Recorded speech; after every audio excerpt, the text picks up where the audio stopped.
Hello and welcome to Training the Sensitive Dog, Lyra's Journey. I'm Aimée Gardiner and I'm a behaviourist and trainer in the West Midlands in the UK. I have a BSc Honours degree in Applied Animal Behaviour and Training and a National Diploma in Animal Management. I am a provisional member of the Association of Pet Behavioural Counsellors and I am a member of Pet Professional Guild, as well as being a Dog Training College verified trainer. This is Lyra. Yeah. Lyra is a 2-year-old female flat-coated retriever. And she is going to be the topic that we're going to be talking about today, which is how we went from Lyra not enjoying training sessions at all to her starting her trick training, gun dog training, and we've just started to train for hoopers as well, which she's really quite enjoying, aren't you? So we need to go back right to the beginning of the story with Lyra, and it's not something I really publicly talk about, and I don't really like to publicly talk about it, but I think it's important to this story. In late 2018, I lost a puppy. She was poorly and unfortunately passed away. The situation's more complicated than that, but I'm not going to talk about it in this video. She unfortunately passed away, and months later, due to the kindness of people in my breed, which I am so thankful for even today, I brought Lyra home. And she's the star of this video apparently, and no one else is allowed to get in. What are you doing? Hey? You're a good girl, aren't you? Good girl. Gonna settle down? You're kind of getting in the way. Yes, you are. She's gone. So, very quickly it became apparent. She was fine to start with, but very quickly it became apparent she doesn't really enjoy training. And so I kind of left her to her own devices. I mean, she learned the basics like sit and things like that, but in Vavard's training she just wasn't interested, and she would just freeze and shut down, and she didn't want to do it. So I just left her. I thought it was something maybe she'd grow out of as she grew older, and I focused on what were then my 2 older male flatcoats, and I kind of just left her to it. What have you got, darling? Okay.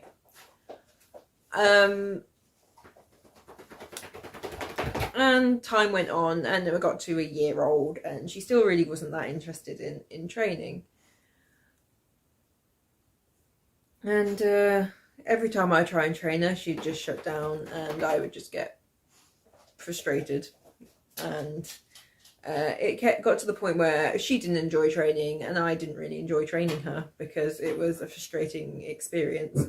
And I much preferred the success I enjoyed with my 2 older flatcoats. So one day I was talking to Ruby, who runs this conference, and I told her Lyra doesn't like training, and she's like, well, that's odd, like, why doesn't she like training? I was like, I'll show you. And I put on a Facebook video to her, and I showed her what happens when Lyra I do some training with Lyra. Sometimes it takes someone who's just a little bit removed from the situation emotionally to see what's going on, and that is what happened with Ruby. She saw immediately what was happening, and it's something that I hadn't noticed, which doesn't mean I'm a bad person or a bad trainer or anything. I'm just too emotionally close and put too much emotion into the situation to really be able to see clearly.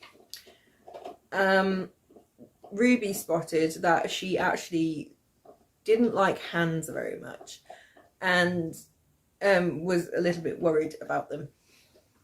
And of course you use your hands in training, you have your clicker and you give treats with your hands, and she was finding this experience quite aversive. We started training like that instant, and we'll come to that in a bit. So I'm speculating on what happened, but there was an incident when Lyra was a tiny baby where someone, when she was small and cute and in her sensitive period, someone grabbed her in the park to hug her. And I'm speculating that this happened during a sensitive period and really made her quite worried about hands from that point forward. So I say to a lot of my clients, the past, although it tells us why something has happened, you've got to let it go, basically.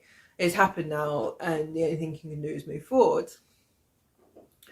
And that's what we did, and I'll go through what I did to kind of train her later on in this webinar. So what is a sensitive dog? When we talk about a sensitive dog, what are we kind of talking about? And you may think it's perhaps a dog that lacks confidence or can't cope with the world, and this isn't really true. Lyra is a very confident dog and copes with a vast array of situations, but what she can't cope with very well is uncertainty, and the uncertainty that something bad may happen. Now, I'm a completely force-free trainer. I've never trained her with any aversives, so she has no reason to suspect that anything terrible was going to happen to her, or that she was going to be punished in some way. I don't use that kind of punishment in my training. But what was happening, which I quickly realised, is that the situation and the training sessions were being poisoned by the fact that Lyra really wasn't enjoying hands. She was quite worried about hands. And obviously, again, hands are a big thing in training. You have to treat, you lure your dog with your hands. And over time, she was actually being punished for engaging in training sessions by the fact that she was getting stressed about the hands, which I feel bad about now. But again, you can't dwell on the past. There is only the future. You have to mitigate it, and we did immediately going forward. So a sensitive dog really has an inappropriate stress response to a situation. Lyra's stress response to training, it was inappropriate. There's no reason for it. To her, potentially she may have thought it was reasonable, but in terms of behaviour, it's not a reasonable stress response to be stressed about positive reinforcement training.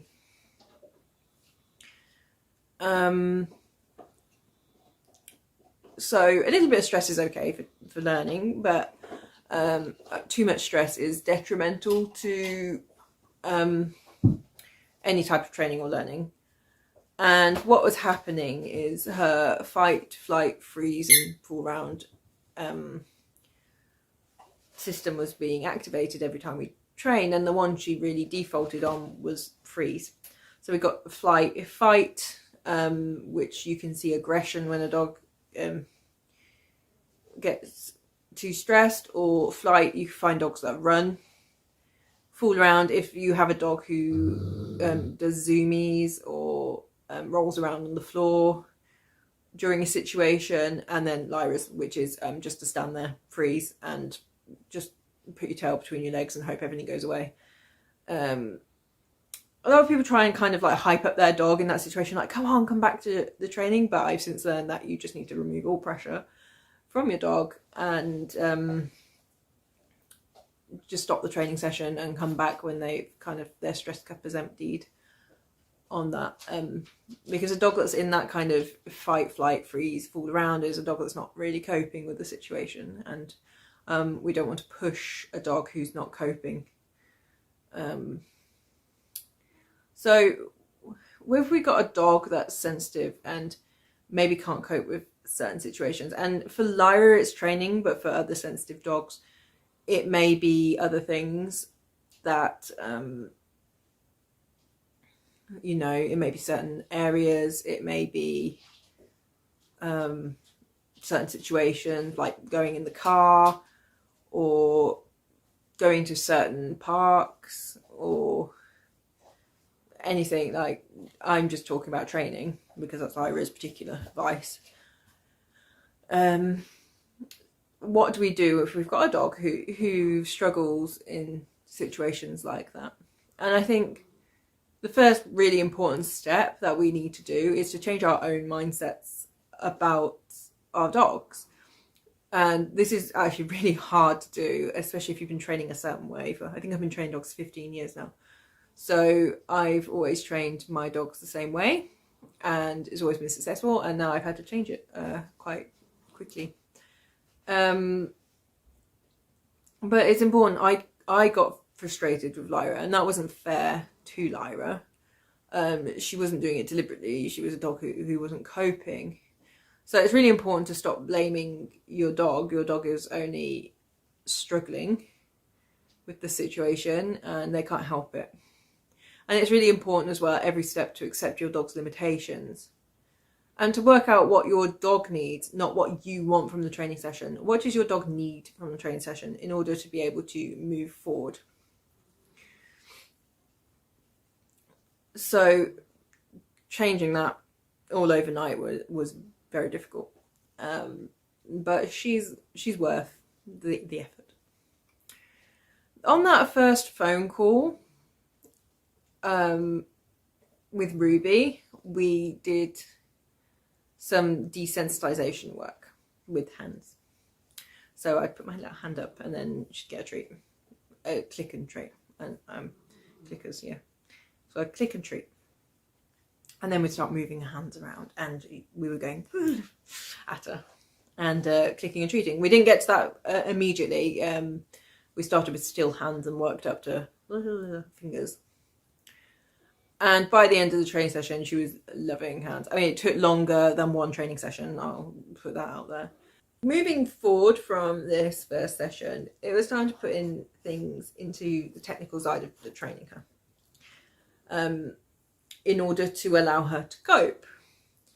The sessions have become poisoned by the presence of hands, and the fact that Lyra can't cope with any sort of uncertainty in terms of whether or not she's going to be theoretically punished and fail, which she doesn't really cope with that well, and causes this stress response. So I had to change my entire way of training. Despite the fact that I'm force-free anyway and don't use any intentional punishers, I had to go one step further and remove any form of punishment from any training session. That included withholding treats. I also removed the lure. So if I was luring her, I don't do that anymore.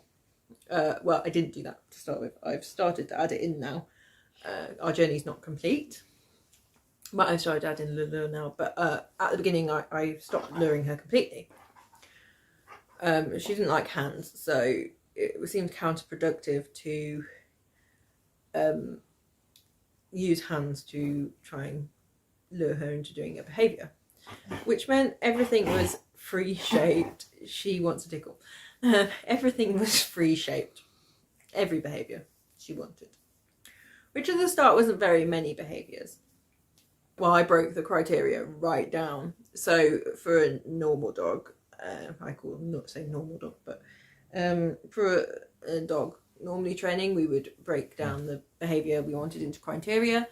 For Lyra, I then halved those criteria again, to make sure she never failed.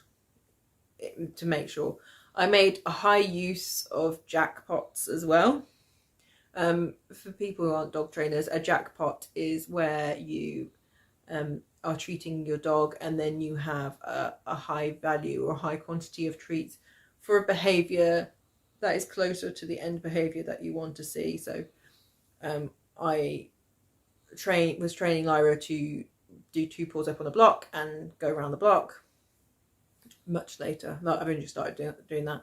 So if she moved 1 step, I would give her a reward, but if she moved 2 or more steps, I would give her a higher value reward and more of it, which is the jackpot. So I started every day, made a pledge to myself that every day I was going to train Lyra, and I do it after breakfast when they've had a relax, and after their breakfast they have a bit of a sleep, and when she wakes up we do the training. And at the beginning it was all free shaping, so I literally had her in front of me and clicked her for doing anything, literally anything, lifting a foot up, wagging her tail, looking at me, everything got rewarded. She could do nothing wrong in those sessions, literally just existing got rewarded.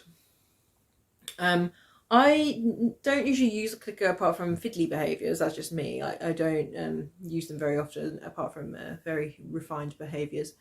But I have got them back out, and I find that Lyra really responds well to having a very distinctive marker, more than just my voice, a very distinctive marker to say that she's done something well, and she really responded well to that. So I incorporated a clicker into all my training sessions with her. So this is how it started, and I think we got some behaviours such as paw. Paw was one of the first behaviours that came out. Targeting and poking various objects around the room. There was no real end goal or end behaviour that I had in mind for this. I just wanted to reward her for kind of just engaging in the session, to be honest. That was almost what it was like. It was just, if you do something, I'm going to reward you. Well done for being engaged. She's bringing me an instruction leaflet. Do you want to bring it to me? And this is another thing, this is a good example. Wow! Well done, Lyra! Well done! So Lyra, on a little bit of a tangent, Lyra is a retriever, and as such has a breed trait that when she finds something that she finds interesting, she will bring it to me, and I always praise her. So this is the paw pods I got from Aldi, the instructions. She's found them on, like, they've come off the table, they've fallen on the floor. She's found them and she's brought them to me. Unfortunately, the praise I've just given her has attracted other things in the room, which were asleep and now are very much awake. Again, as I said, a retriever, who's just not the tripod, likes to bring you things, and Edward has found a paw pod. What you found, Edward? I always encourage this because it has 2 purposes. A, it encourages their breed trait, which is to pick things up and bring them to you. And it really builds Lyra's confidence to find something and bring it, which genetically she's driven to do, and then be rewarded for it. So in these first free shaping lessons, really, yeah, like I said, I was just clicking and treating her for engaging in the session and engaging with me. We started to get some nice behaviours out of that. And then I started to have goals in mind. But I started to break these goals down into much smaller criteria.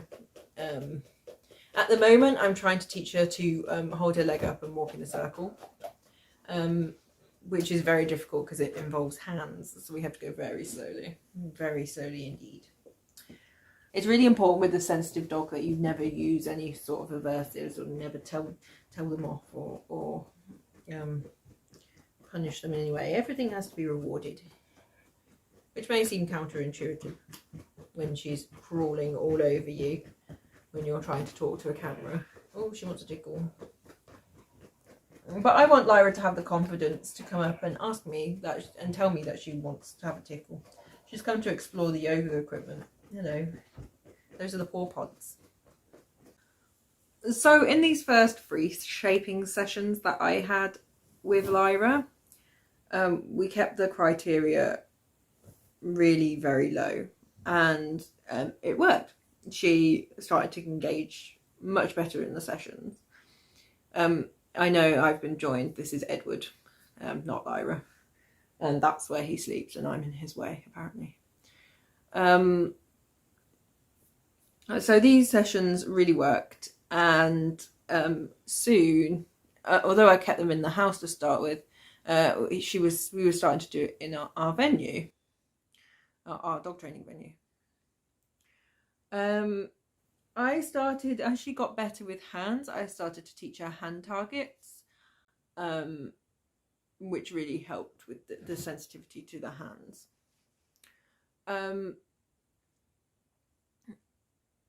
We started gun dog training again.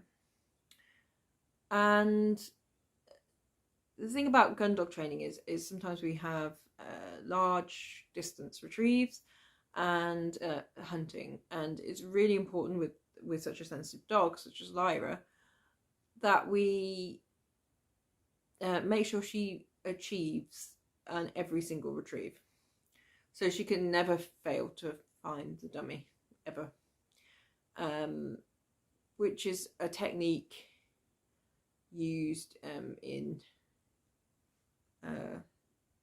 gun dogs anyway. When we're teaching blind retrieves and things, we always want them to find the dummy, but even on marked retrieves and things, she can never fail. We have to set up each exercise in a way that means she is definitely going to succeed at it, which presents an absolutely huge challenge when it comes to things like directional work and water work and things, where things can, they can make mistakes, but failure is not an option for Lyra. But here's a clip of Lyra. She's just started her gun dog training, and here's a lovely marked retrieved, and you can see such a difference in her body language compared to what she was before, which is she was freezing and slinking around, and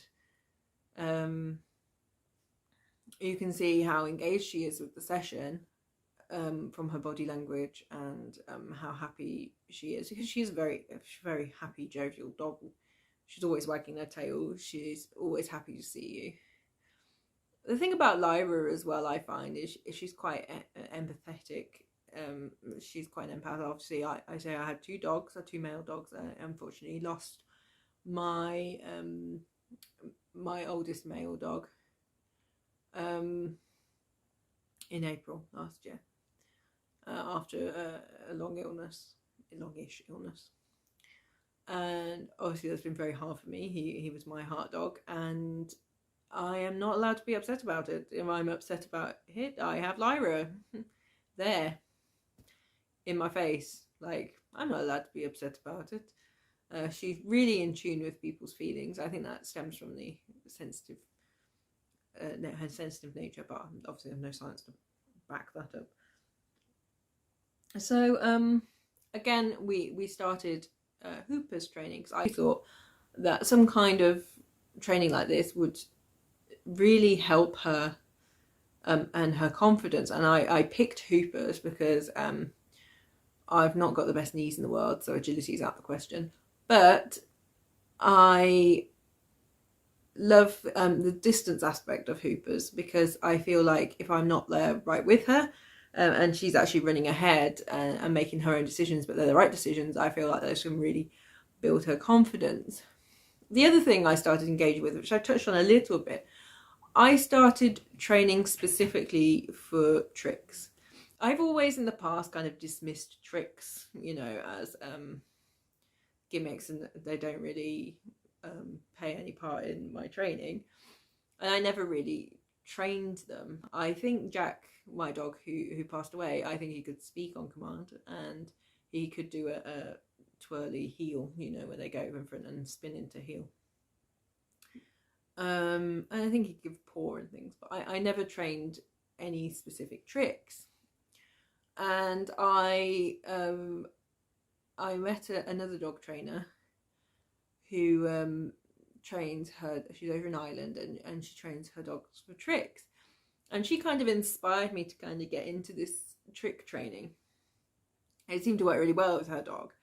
And breaking the tricks down into little achievable criterias for Lyra, and having her achieve every single time we try a new trick, has just built her confidence up, and kind of got her away from training sessions are bad, and bad things are going to happen, and there's going to be hands, and there's going to be failure.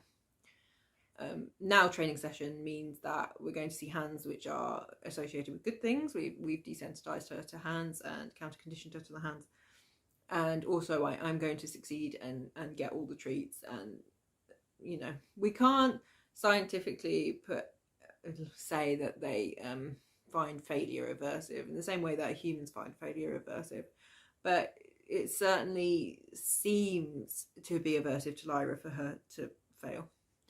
Again, I'm completely force-free, so nothing bad has ever happened to her when she has failed. She just seems to find the process of failing quite aversive, and like I said, like if she fails to find a dummy, she will just go back and sit by the car. She will just sit and want to go back in the car, and there's nothing you can do. She just wants to go back in. So it's preventing her getting to that level of stress, to be honest. Poisoned cues. I was going to touch on this. A poisoned cue is a cue which has been... I know if you're a dog trainer, you probably know what a poisoned cue is, but for people that aren't dog trainers and haven't studied the theory of dog training, a poisoned cue is a cue which has had something of an aversive nature attached to it. And thus the dog doesn't want to perform the behaviour. A big one in dog training is recall. So your dog hasn't come back, and then the dog comes back to you eventually on your recall cue, and you put them on the lead. So when we're talking about aversives, we're not talking about heavy duty aversives like your prong collars or your e-collars, but even something as simple as just putting them on the lead and they can't go and run off again, they kind of learn that that's aversive, and then they kind of learn that your recall cue means something aversive, and then they don't want to do it again. And that's kind of what happened with the training sessions, in that the presence of hands poisoned the sessions and poisoned all the cues. So what we had to do for quite a lot of behaviours actually was reteach them in a different setting with different cues, which was a particularly interesting endeavour, but it was worth doing because she enjoys training so much now, and you can see from the clips of her training how engaged she is in the process of training and things. Hoopers in particular, I'm not an expert in hoopers by any stretch of the imagination, and I've only just bought some hoops just to play around with, but the fact that the behaviour is quite a simple one, where she just goes through a hoop and she gets a reward, and here there's a video of her running through the hoops and getting a reward, which is the ball. Just has really built her up, and she really enjoys engaging in hoopers. We haven't done the barrels yet. She will enjoy that. So where we are now, Lyra is enjoying her training, and this isn't about making a sensitive dog not sensitive, because Lyra is always going to be a sensitive dog, and she is always going to have she's all going to find what she finds aversive. She's going to find it aversive, apart from the hands, which she quite enjoys now. So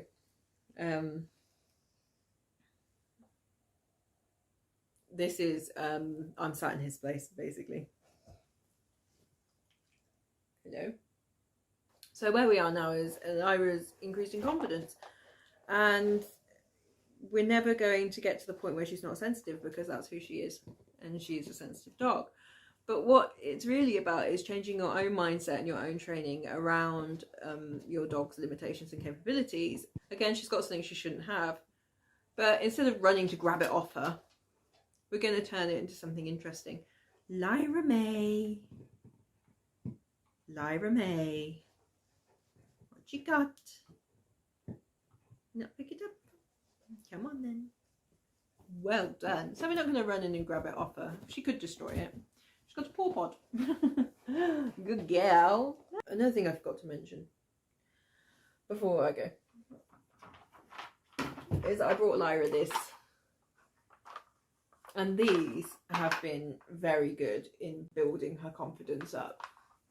Because this is quite an easy one, because it's quite easy to spin. It's just, I can't remember what it is, but I got it from Pets at Home. It's a puzzle toy. Edward's seen that I've got this out now and wants it. Just having the puzzle and being able to like crack it almost is really been quite rewarding for them.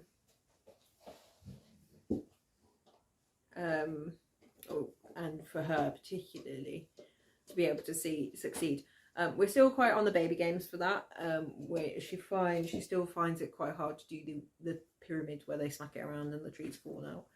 And we haven't got onto the high level bone games yet, which Edward does quite easily, but she just can't do it. And again, we've got to keep those criteria quite small and make sure she doesn't fail. But those games have been quite good in building her confidence up. I say building her confidence up.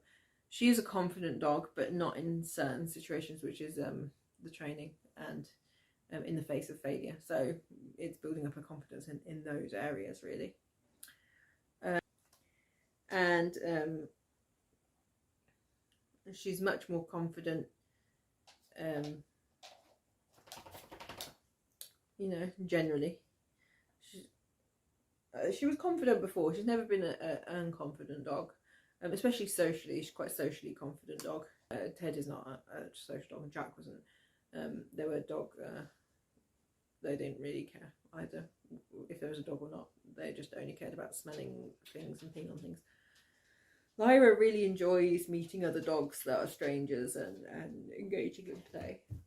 Hello again. I'm back again. Oh, play. You want to tickle? Hello again. So that's where we kind of are at the moment. Starting our gun dog training, starting our hoopers, and really just being much more engaged. And she's gone actually from a dog that I felt was untrainable to actually one of the dogs I find she's really easy to train now. I find her quite easy to train. Now I've kind of clocked what she needs and what she wants, and the thing she finds aversive. I actually find her one of the easiest dogs I've trained. She's gone from one of the hardest dogs I've trained to one of the easiest. And it was just a case of unlocking her secrets, to be honest. It was a case of finding out what clicked for her. And I think a lot of dog training, that's what that's about. And it's about finding what works for you and what works for your dog and what works for you together. There's no need to write off a dog that's too sensitive, especially with force-free methods, which work the best for a dog like Lyra. I think she would melt if she was trained in any other way.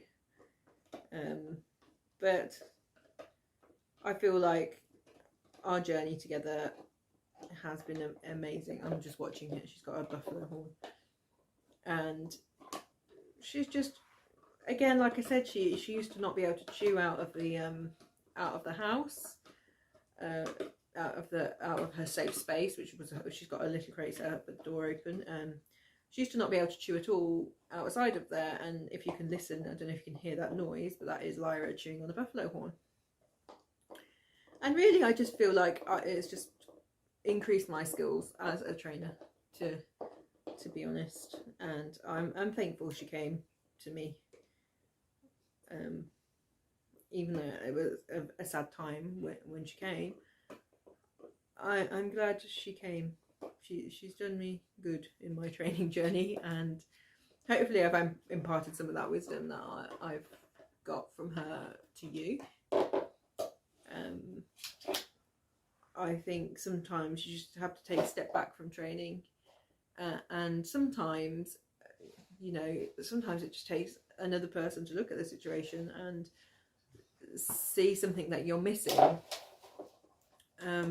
which is what Ruby did for me. Like, it's not a sign of incompetence or failure. It's when you're too emotionally attached and you're emotionally invested in the situation, especially the circumstances in which I got her, where I just lost a puppy, and there were lots of emotions around that. Honestly, it was awful. And you know, sometimes it just took that other trainer to just go, look, this is what's going on, and then you get a clearer idea. Isn't it the phrase, if your trainer doesn't have a trainer, get another trainer? Updating your skills are so important, and sometimes it's the really difficult dogs that allow you to do it. Every difficult dog is a blessing, and I'm blessed to have her, really. I'm rambling about her, but I love her so much. She's wonderful. So that's me rambling for a long time about sensitive dogs. Again, this one was pre-recorded as well, so if you have any questions about me, about Lyra, about our training together, feel free to comment, or you can message me personally if you don't want to comment. I'm an admin on the page for the virtual conference, so I don't know if you can message the page, but I'll probably see it. I just want to say thank you to Ruby for allowing me to come in and asking me to speak. And I think there's been some absolutely excellent trainers, to be honest. This was recorded on Friday, so I've been in and out of the live talks all day today, and there's just some fantastic speakers, and how fabulous that everyone's given their time, really, to impart their knowledge. I'm definitely going to be watching quite a few of them and adding to my knowledge. So thank you all for listening to my journey with Lyra. I hope you enjoyed it, and I suppose you can, if you follow my page, Perfectly Behaved Pets, to keep an eye on her progress if you were interested in seeing how she goes going forward. So I hope you enjoy the rest of the conference. Another lovely day. This is set to go early, so another lovely day of lovely speakers, and I shall hopefully see you in the next conference we do, if Ruby is so inclined. So thank you for listening. It's been lovely talking about our journey and what we've achieved together. So goodbye, everyone.